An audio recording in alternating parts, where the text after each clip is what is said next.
नमस्कार प्रिय साथियों, आप सभी का द स्मार्ट एजुकेशन के ऑफिशियल यूट्यूब चैनल पर स्वागत है। देखिए साथियों, हमारी मैथ प्रैक्टिस की सीरीज चल रही है जिसके अंदर हम क्वेश्चन लेके आते हैं। बीच बीच में हम थ्योरी पढ़ाते हैं क्योंकि आज के कंपटीशन में सबसे ज़रूरी है प्रैक्टिस करना। थ्योरी आप चाहे कितने भी कर लो, जब तक चाहे छोटा क्वेश्चन हो चाहे बड़ा क्वेश्चन हो, जब तक उसकी प्रैक्टिस नहीं करोगे तब तक आप परीक्षा में स्पीड नहीं बना पाओगे। तो स्पीड बनाने के लिए प्रैक्टिस बहुत ज़रूरी है। आज का कंपटीशन का यही फंडा है पास करने का कि सबसे ज़्यादा स्पीड होनी चाहिए, सबसे ज़्यादा कॉन्सेप्ट क्लियर होने चाहिए। तो कॉन्सेप्ट क्लियर करने के लिए हम बीच बीच में थ्योरी का वीडियो बनाते हैं, डालते रहते हैं। हमने एक अभी पॉलिनोमियल्स बहुपद का इतना शानदार वीडियो बनाया है जिसको आप देखिए। उस वीडियो को देखने के बाद में आपको कहीं पे भी कोई समस्या नहीं आने वाली है। तो आज हम मैथ का प्रैक्टिस सेट 3 लेके आए हैं जिसकी शुरुआत करते हैं। एनटीपीसी, एसएससी, राजस्थान, सीटी, सीटेट, रेलवे ग्रुप डी के लिए विशेषकर सबसे ज़्यादा इंपॉर्टेंट रेलवे ग्रुप डी के लिए है math concept plus PYQ set number 3। आगे बात समझ में, तो देरी न करते हुए चलते हैं पहले क्वेश्चन पर। ये लो जी, पहला क्वेश्चन लगाइए। पहला क्वेश्चन क्या कह रहा है जी, देखिए।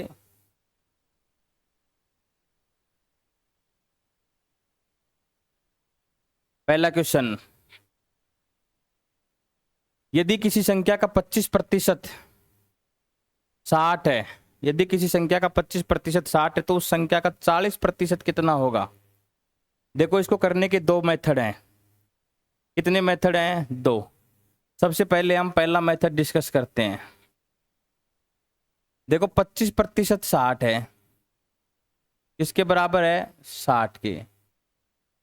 तो वो संख्या कितनी है, इसका 100% निकाल लेते हैं। जब इसका 100 निकालेंगे तो इसको किससे गुणा करेंगे? 4 से। तो 100% बन गई। इधर भी किससे गुणा करेंगे? 4 से। तो 240, यानी कि वह अपने आप में कितनी है? 240। 100% के ऊपर कंप्लीट होता है तो वह संख्या कितनी है? 240। अब 240 का कितना निकाल देते हैं, सवाल में पूछ रहा है 40%। तो 240 का 40% निकाल दो जी। 1 0 से 1 0, 1 0 से 1 0। जब 24 को 4 से गुणा करोगे तो 96। तो यानी कि उस संख्या का 40% कितना है? 96। Option number C answer. ये तो हो गया फर्स्ट मेथड। सेकंड मेथड में देखो जी, 25% की फ्रैक्शन वैल्यू क्या होती है? भिन्न वैल्यू। 25% होता है 1/4। 25% कितना होता है? 1/4। यानी कि वह खुद संख्या तो 4 है और इसका 25% 1 है। और इस 1 की वैल्यू कितनी दे रखी है अपने को सवाल में? 60। 1 की वैल्यू कितनी दे रखी है? 60। तो 4 की वैल्यू कितनी आ जाएगी? 60 को 4 से गुणा कर दोगे, वही 240। वही 240। तो 240 का 40% निकालोगे 96। ये सेकंड मेथड है। और सबसे खतरनाक है जी तीसरा मेथड, जो आपके एग्जाम को सपोर्ट करेगा। स्मार्ट तरीका। आपको निकालना कितना है? 40%। संख्या सेम है, संख्या वही है, उसी संख्या का 40% निकालना है। सवाल में कह रहा है कि किसी संख्या का 25% 60 है तो उसी संख्या का निकालो। जब उसी संख्या का 40% पूछता है तो बस सीधी सी बात है, 40% निकालना है। दिया कितना है? 25%। किसके बराबर? 60 के। तो इसको गुणा कर दो 60। प्रतिशत से प्रतिशत कैंसिल आउट, प्रतिशत से प्रतिशत। इसको जब 5 से काटोगे तो 5 8 40, 5 5 25। 5 को जब 60 से काटोगे तो 12 5 60, और 12 को जब 8 से गुणा करोगे तो 96। तो स्मार्ट अप्रोच अपनी यही है, क्वेश्चन अपने को इसी हिसाब से करना है। यदि उसी संख्या का पूछता है तो जो निकालना है उसको ऊपर रख दो, दिया है उसको नीचे और गुणा में कर दो, आंसर आ जाएगा। तो ये वेरी वेरी इंपॉर्टेंट क्वेश्चन, इसी स्मार्ट से चलना है। तो आपको ये सिर्फ और सिर्फ 10 सेकंड का सवाल था। उसी संख्या का 40/25 प्रतिशत से प्रतिशत काट पीटोगे 96 आंसर। आई होप पहला सवाल समझ में आया होगा, बिल्कुल आसान है। चलते हैं जी नेक्स्ट पर। देखो जी क्या कह रहा है नेक्स्ट सवाल, कि a train is moving at 72 kilometre per hour है। एक ट्रेन 72 किलोमीटर प्रति घंटे की चाल से चल रही है। It crosses a platform 250 metre, एक प्लेटफॉर्म को पार करता है जिसकी लंबाई 250 मीटर है। कितनी सेकंड में? 30 सेकंड में। What is the length of train, train की लंबाई ज्ञात करो। सीधा सीधा ये कह रहा है कि एक ट्रेन है जो 72 किलोमीटर प्रति आवर के हिसाब से चल रही है और ट्रेन की लंबाई पूछ रहा है, प्लेटफॉर्म की 250 मीटर लंबाई दे रखी है, कितने समय में पार करती है? 30 सेकंड में। तो देखो जब अपने को समय दे रखा है तो समय बराबर क्या होता है? समय बराबर होता है दूरी बटे चाल, दूरी बटे चाल। अब एक बात बताओ, जब आप प्लेटफॉर्म को पार करोगे तो ट्रेन प्लेटफॉर्म को भी पार करती है और अपने आप को भी पार करती है, तो वो दोनों दूरियां जुड़ जाती है, प्लेटफॉर्म की भी और ट्रेन की भी। तो इसमें प्लेटफॉर्म की तो दे रखी है 250 मीटर, तो 250 प्लस ट्रेन की मान ली हमने एल, कि ट्रेन कितने मीटर लंबी है? एल। अब देखो जी चाल इसमें दे रखी है 72 किलोमीटर में, 72 किलोमीटर पर आवर, और दूरी और समय दे रखा है सेकंड में, तो इसको हम बदलेंगे मीटर पर सेकंड में। तो याद रखना, अभी मैं बता देता हूं, यदि आपको किलोमीटर पर आवर से मीटर पर सेकंड में जाना होता है तो अपन 5/18 से गुणा कर देते हैं। किससे गुणा कर देते हैं? 5/18 से। और यदि मीटर पर सेकंड से हावर किलोमीटर पर हावर में जाना होता है तो हम इसका उल्टा 18/5 से गुणा कर देते हैं। किससे गुणा कर देते हैं? 18/5 से। तो अपने को मीटर पर सेकंड में जाना है तो इसको कर दिया 5/18 से गुणा। कितनी सेकंड में पार कर रहा है जी? 30 सेकंड में। इसको सोल्व कर लो, आंसर आ जाएगा 18 एकम 18, 18 चौक 72। ठीक है जी, तो क्या आ गया? 30 बराबर 250 प्लस एल बटे 5 चौके 20, 5 चौके 20। इसके नीचे हम एक लगाएंगे, वज्र गुणा कर देंगे, 20 को 30 से गुणा करेंगे तो 600 आएगा, बराबर 250 प्लस एल। एल का मान निकालना है तो 250 को इधर लेके आ जाएंगे, तो 600 में से जब 250 घटाएंगे तो एल बराबर आ जाएगा 350 मीटर। और एल हमने किसको माना था? ट्रेन की लंबाई, ट्रेन की लंबाई। तो ट्रेन की लंबाई कितनी आ गई? 350 मीटर। ऑप्शन नंबर सी। आसान था, ऑप्शन नंबर सी। चलते हैं जी नेक्स्ट पर। नेक्स्ट क्वेश्चन क्या कह रहा है जी? देखो 8,000 रुपए 2 वर्षों के लिए 10% वार्षिक ब्याज की दर से साधारण ब्याज और चक्रवृद्धि ब्याज के बीच का अंतर ज्ञात करो। मैंने आपको 2 फॉर्मूले बता रखे हैं, वो याद रखो। जब 2 वर्ष का CI और माइनस SI का अंतर पूछता है तो सीधा सीधा फॉर्मूला होता है D बराबर P गुणा R/100 का होल स्क्वायर। ये तो हो गया जी 2 वर्ष के लिए। कितने वर्ष के लिए हो गया? 2 वर्ष के लिए। जब 3 वर्ष के लिए पूछता है, 3 वर्ष का CI माइनस SI का अंतर देखो जी, बार बार करने से ही मजबूती बनती है। तो D बराबर आ गया P R/100 का होल स्क्वायर गुणा 300 प्लस R/100। ये 3 वर्ष के लिए आ गया।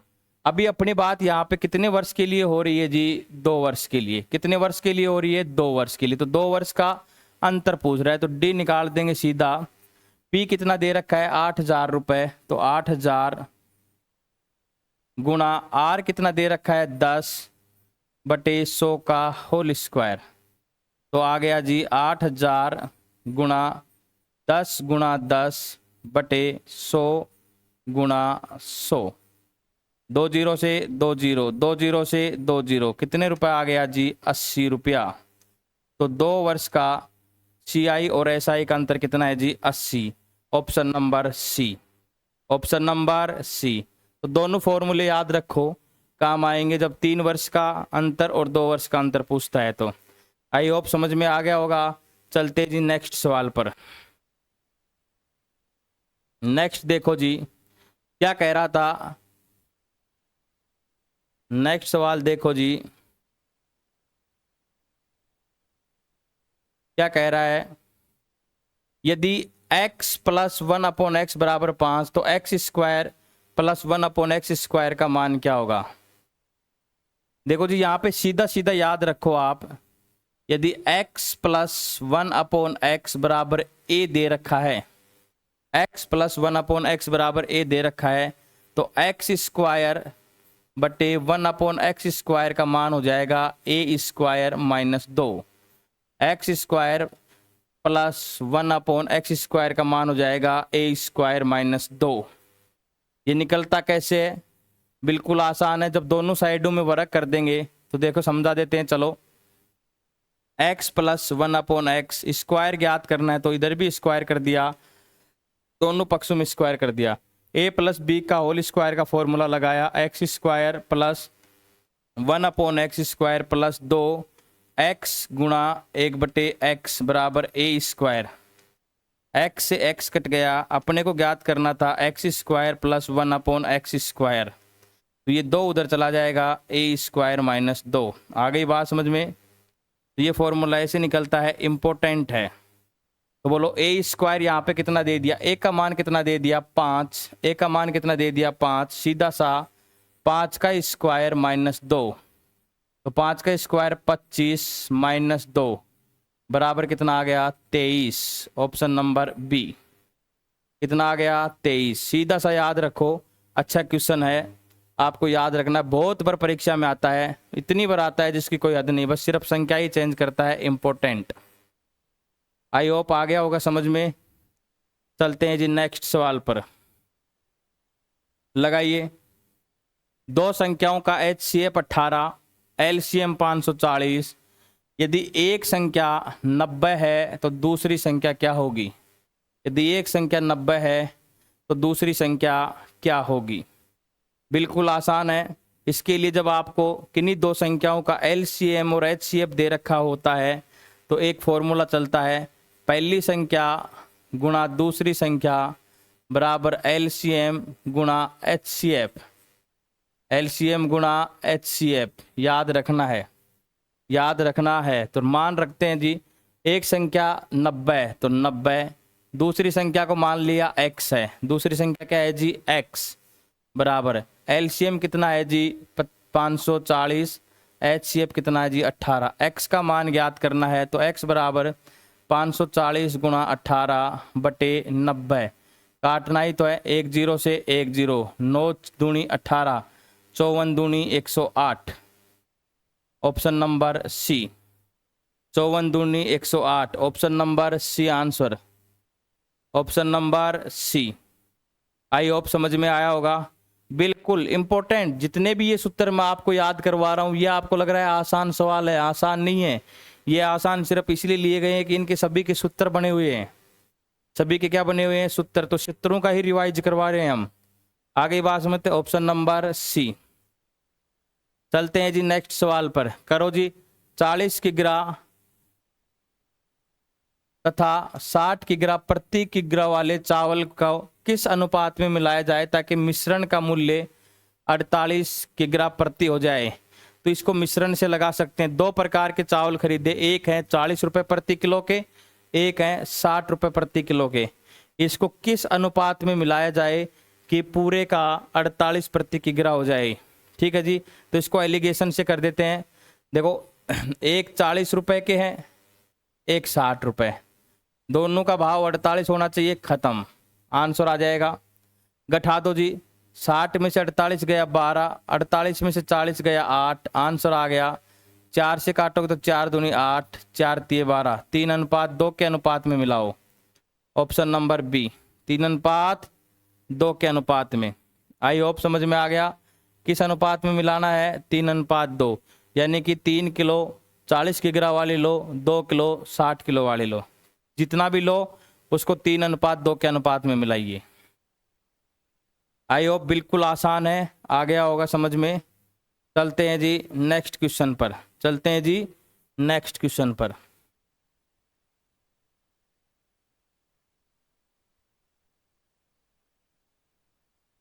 कीजिए।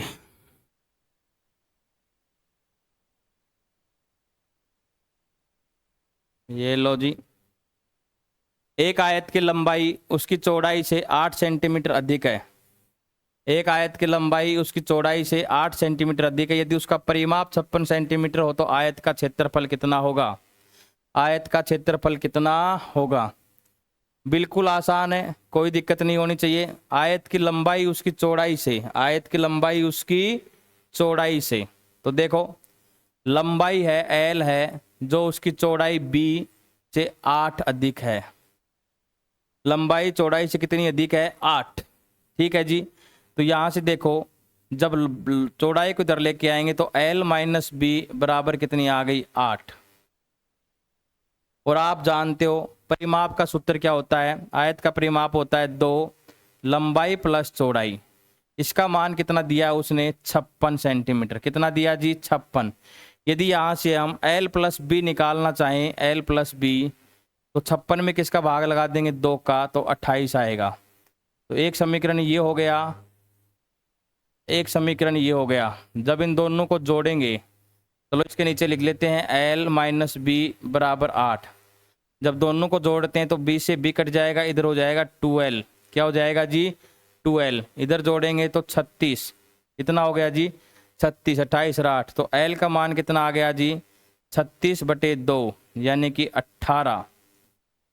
18 सेंटीमीटर। तो l 18 सेंटीमीटर आ गई। b 18 किसी भी समीकरण में रख दो तो 10 सेंटीमीटर आ जाएगी। कितनी आ जाएगी जी? 10 सेंटीमीटर। बी का मान कितना आ गया? 10 सेंटीमीटर। सवाल में यही कह रहा था कि लंबाई चौड़ाई से 8 अधिक है, तो लंबाई 18, चौड़ाई 10, चौड़ाई से 8 अधिक हो गई। क्षेत्रफल, तो आयत का क्षेत्रफल होता है, क्षेत्रफल होता है जी लंबाई गुणा चौड़ाई। तो लंबाई आई 18, चौड़ाई आई 10। 18 को 10 से गुणा करेंगे तो 180 centimetre square. Option number B, 180 centimetre square, option number B. I hope आया होगा समझ में। देखो ये बिल्कुल आसान सवाल लग रहे हैं, ग्रुप डी में ऐसे ही सवाल आते हैं, एनटीपीसी में भी ऐसे ही सवाल आते हैं। ये सारे फॉर्मूला बेस्ड सवाल हैं, ये आसान नहीं है। यदि आपकी सूत्र याद नहीं है तो आसान नहीं है। तो चैनल को लाइक शेयर और सब्सक्राइब करो, प्रैक्टिस बहुत ज़रूरी है, प्रैक्टिस करना बहुत ही ज़रूरी है। आगे बात समझ में? ज़्यादा से ज़्यादा शेयर करो, लाइक करो, सब्सक्राइब करो। ठीक है जी, इससे और अच्छी प्रैक्टिस कराएंगे। आज थोड़ा इजी लिया है, बाकी नेक्स्ट में बहुत अच्छी अच्छी प्रैक्टिस कराएंगे आपको। लो जी, सभी स्टूडेंटों को जोड़िए जो भी तैयारी कर रहे हैं। किसी संख्या के, किसी संख्या में 25% की वृद्धि करने पर वह 500 हो जाती है, तो मूल संख्या ज्ञात करो। मूल संख्या ज्ञात करो। देखो इसको भी करने के दो तरीके हैं। मूल संख्या ज्ञात करनी है। देखो माना मूल संख्या 100 थी, माना मूल संख्या कितनी थी जी? 100। माना मूल संख्या कितनी थी? 100। कह रहा है कि इसमें 25% की वृद्धि कर दी, तो वो कितनी बन गई? 125। कितनी बन गई जी? 125। अब ये 25% की वृद्धि करने पर 500 जाती है, तो इसका मतलब 125% की वैल्यू कितनी हो गई जी? 500। कितनी हो गई? 500। निकालना कितना है जी? 100। जो निकालना है उसको ऊपर रख दो। 100 दिया है 125 गुणा में 500, आंसर आ गया। काट पीटना ही तो है। देखो जी 25 चौके 100, 25 पंजे 125, 5 को 500 से काटेंगे तो 100 के बराबर आएगा, गुणा करेंगे तो 400। तो वह मूल संख्या कितनी थी जी? 400, ऑप्शन नंबर सी। वह मूल संख्या कितनी थी जी? 400, ऑप्शन नंबर सी।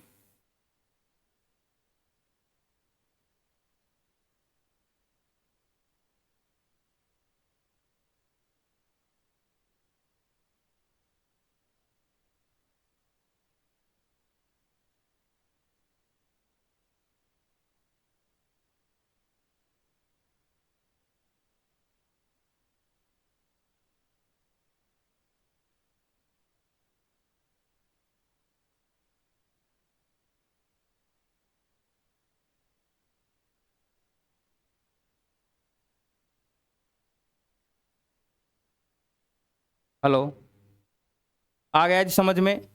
तो वह संख्या कितनी आ गई जी? 400। वह संख्या कितनी आ गई? 400। चलते हैं जी नेक्स्ट सवाल।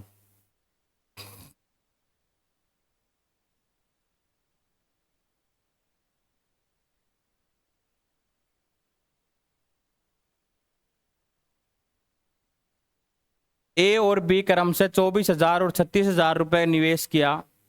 दो व्यक्ति हैं ए और बी। एक ने 24,000 रुपए लगाए, एक ने 36,000 रुपए लगाए, और वर्ष के अंत में कुल लाभ 15,000 रुपए का। तो बी का लाभांश कितना होगा, यानी कि बी का हिस्सा निकालना है। बी का हिस्सा निकालना है, निकालिए जी, बिल्कुल आसान है। दो व्यक्ति हैं, एक ए है और एक बी है। एक साझेदारी करते हैं, एक व्यापार करते हैं दोनों मिलके। इसने लगाए 24,000 रुपए, इसने लगाए 36,000 रुपए।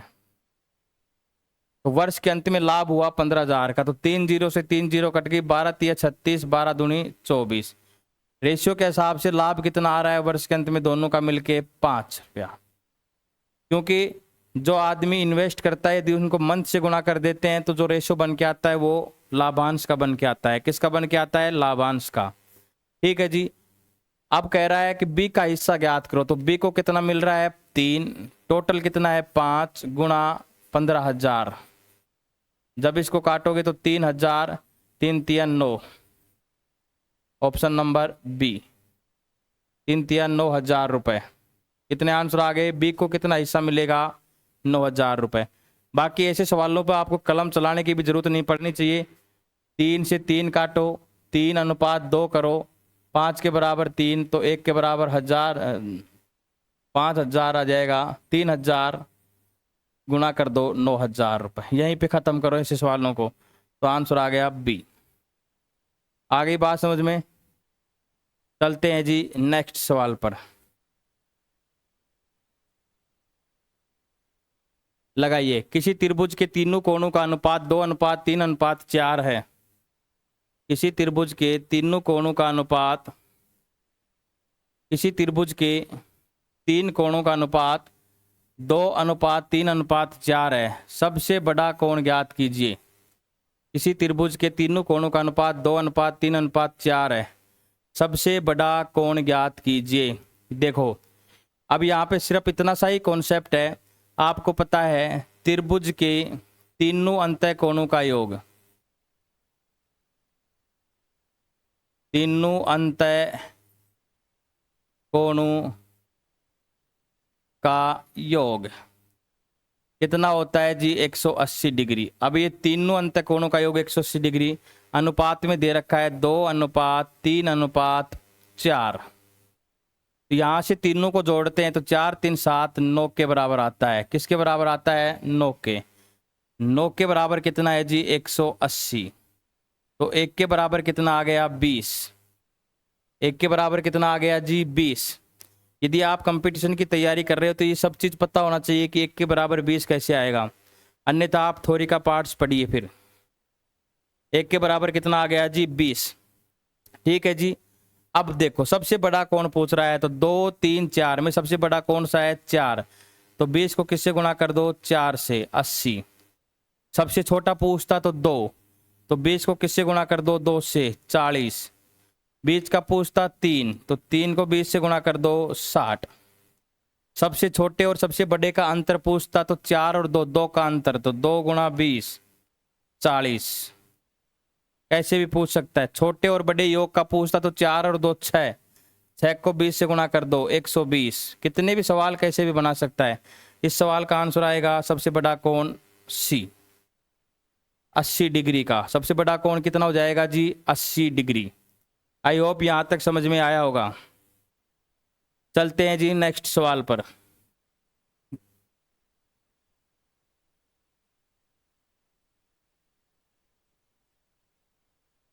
रेशियो का सवाल है। यदि A अनुपात B 4:5 है तथा B अनुपात C 6:7 है तो A B C का अनुपात ज्ञात कीजिए। A B C का अनुपात ज्ञात कीजिए। देखो, 2-3 तरीके से सोल्व कर सकते हैं आप। A अनुपात B अनुपात C, A अनुपात B अनुपात C। A अनुपात B अनुपात दे रखा है जी 4:5 और B अनुपात C दे रखा है जी 6:7।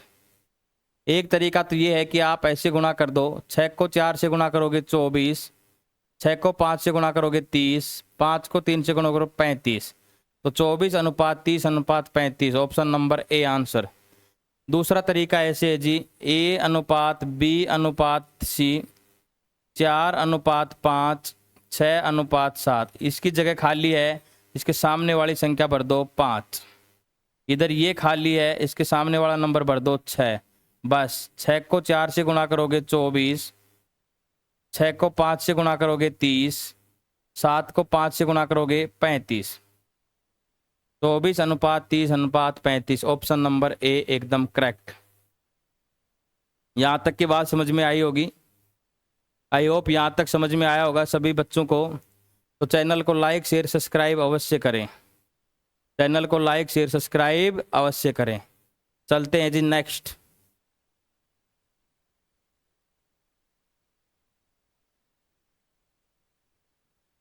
देखो जी, लो जी, ये सवाल वैसे आपको इजी लगता है, यदि सूत्र याद नहीं है तो बताओ कितना हार्ड सवाल है। केवल सारा फॉर्मूलों का ही तो खेल है। एक बेलन की त्रिज्या दे रखी है जी 7 सेंटीमीटर, यदि उसकी ऊंचाई 10 सेंटीमीटर है तो उसका आयतन ज्ञात करो। पाई बराबर 22/100। देखो बेलन के अंदर 3 सूत्र चलते हैं, मैं लिख देता हूं।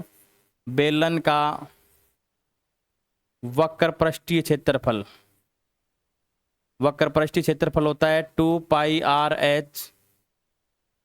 दूसरा, बेलन का संपूर्ण पृष्ठीय क्षेत्रफल, संपूर्ण पृष्ठीय क्षेत्रफल क्या होता है जी, 2πr ब्रैकेट शुरू r+h। और तीसरा होता है जी बेलन का आयतन, बेलन का आयतन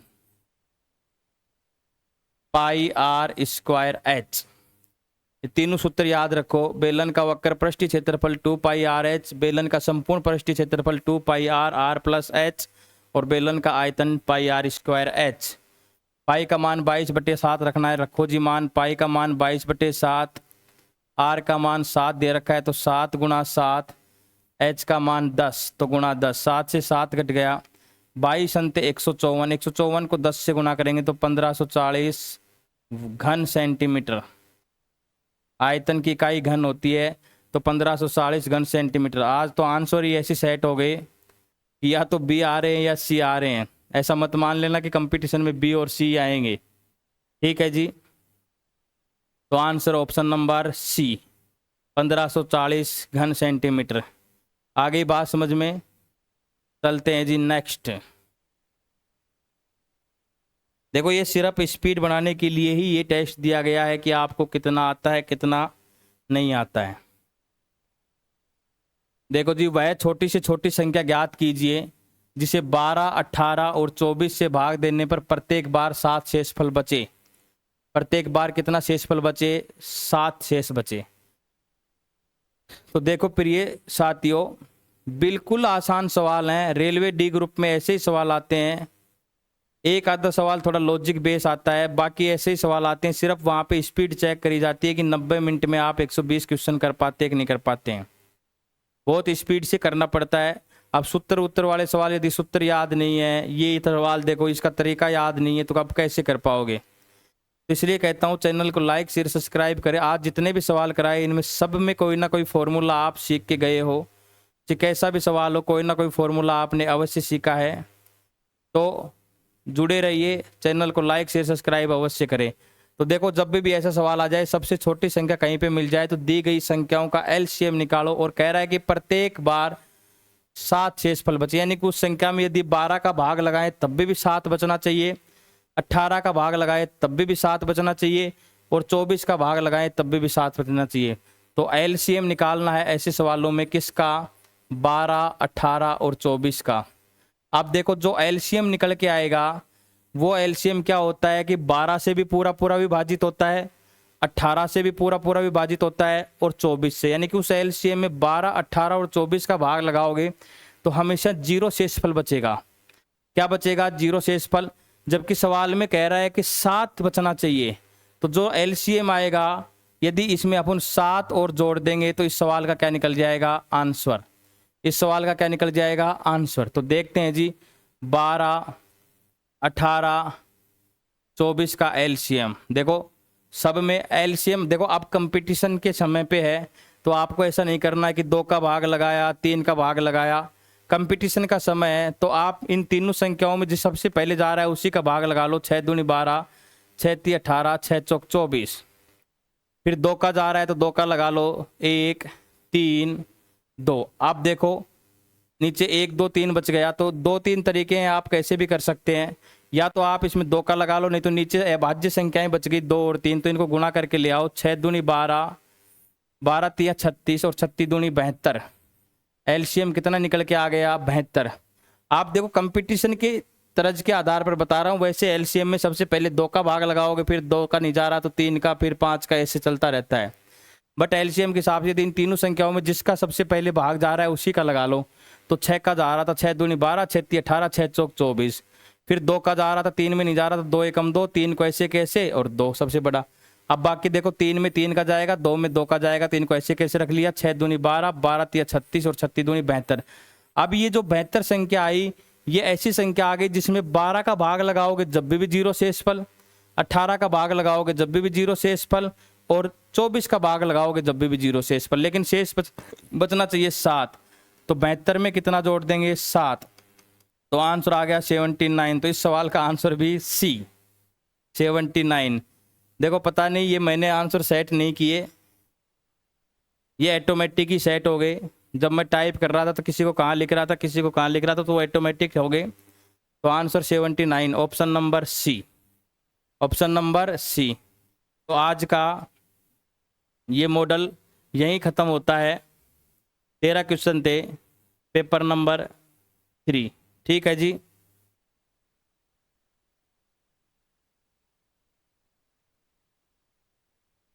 आई होप समझ में आया होगा। तो चैनल को ज़्यादा से ज़्यादा लाइक शेयर सब्सक्राइब करें। धन्यवाद साथियों।